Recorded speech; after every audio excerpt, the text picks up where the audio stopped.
روز یک مصاحبه داشتم با زیاد علما بود، 200-300 علما بزرگا بود. یک خبرنگار آمد و بین علما مرا گفت که شما مصاحبه بدید. گفت افغانستان چرا جنگ است؟ هدف سر کتمان حق بود، ما حق را پود کنیم که الله یعنی باز در آخرت لگام آتشی را در زبان ما میاندازه، کش میکنه در دوزخ. گفت در افغانستان چرا جنگ است؟ ما گفتم به خاطری که خارجی آمده جنگ است.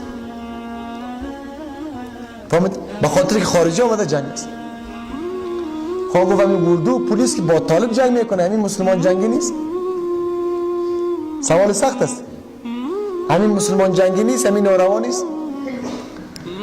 ما گفتم تو متوجه شو. طالب که حقیقت فهمیده که امریکا را دشمن خود دانسته زده رایست. الله اردو پلیس ما را توفیق بده که حقیقت بفهمن، امریکا را دشمن دانسته با طالب یک جای شوند بیان امریکا. حالا میتونه نگویم ولی حق همین نیست؟ امریکا دشمن ماست. اردو پلیس طالب بابا و اجدادشان در یک سنگر روس شکست نداده بودن؟ انسان خداوند عقل داده، ما چرا ما را باید فریب بده یا حکام؟ با شما که رهبرا بازی میته. اردو پلیس ما را میبرند در میدان، 3 ماه 4 ماه تعلیم میتن، فقط میگن طالب دشمنی توست، میره یاد میتن. اینا نمیگه که امریکا دشمنی توست. دوست دشمن نشان میتن، دشمن دوست نشان میتن. نمیفهمین گپا دیگه، گپ نیست. شما فکر دارین، رمز عقل دارین. همین تو هست یا نیست؟ دوست طالب دوست اردو پلیس است، اردو پلیس دوست طالب است. چرا؟ با اجدادشان در یک سنگر روس شکست داد، با اجدادشان در یک سنگر انگلیس شکست داد. اینا که اولادای همون است. دوست ها را دشمن نشان میتن، دشمن ها را دوست نشان میتن. این ظلم نیست؟ من گفتم بفهم. طالب حق را فهمیده، طالب حق را درک کرده که او در مقابل امریکا جهاد میکنه.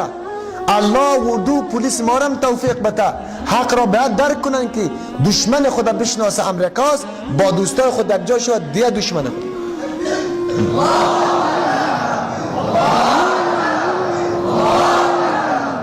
جزاک الله. اگر ما حق پود کنیم باز بسیار سخت صدمه میبینیم در آخرت. در دنیا خیلی نقص میبینیم، اینجا خیلی متوجه هستیم ما در ما نقص میرسه گپا، لیکن در آخرت پیش الله باید نقص نبینیم. پیش الله باید ما از جمله او علما نشویم که حق پود کنیم. شما برین در خانه‌تان کلاه خود در زمین بارین جوانا، خب فکر کنید آیا می گپ هست یا نیست؟ امریکا دشمن ما هست یا نیست؟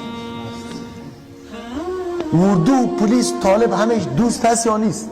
امروز دوستا را به هم دیگر دشمن نشان دادن. شما فکر کنید بعد از این بنی اردو و پلیس ها بگوین، هم دیوالا دارین بگوین او اردو او پلیس بابا و اجدادی تو در سنگر در مقابل روس و انگلیس همراه بابا و اجداد طالب یک جا جنگ نکرده بود؟ کرده بود. ها تو را چی شده؟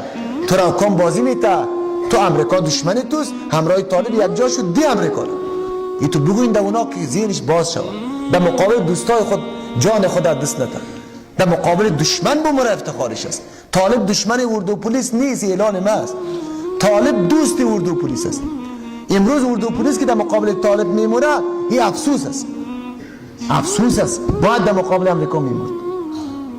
این تبلیغات کنین، این را ذهنیت بتین، به مردم اعلان کنین، مردم بفهمن اردو پلیس در مقابل طالب یک تک نکن، تک نکن.